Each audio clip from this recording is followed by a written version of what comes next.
那么早在秦汉时期啊，中国人民就在南海呢开始自己的航行活动。根据目前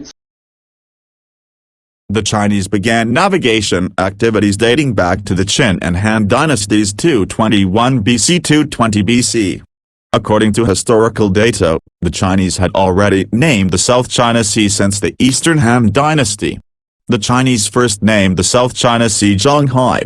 In the Song dynasty, 10th-13th BC, the Chinese had a clearer picture about the islands and reefs in the South China Sea, as they, the islands and reefs, were referred to as Xitang and apostrophe Changsha. There are hundreds of historical documents and maps that can prove this.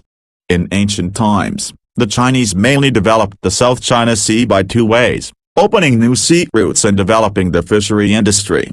In the Han Dynasty, the Chinese developed the sea route from the southeast coastal regions, through the Xisha Islands and Nansha Islands of China, to Southeast Asian countries known as the Maritime Silk Road.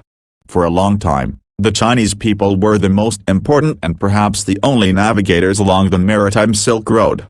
The Chinese were the first to discover, name, and develop these islands. The Chinese government first began exercising administrative jurisdiction over the South China Sea in the Tang and Song dynasties. In the Song dynasty, the Chinese government created the Chinese Navy to safeguard the waters in the South China Sea.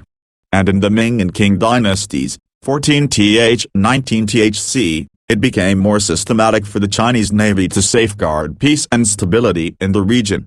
Based on these historical facts and abundant historical data, we can say that the South China Sea islands have been China's territory since ancient times.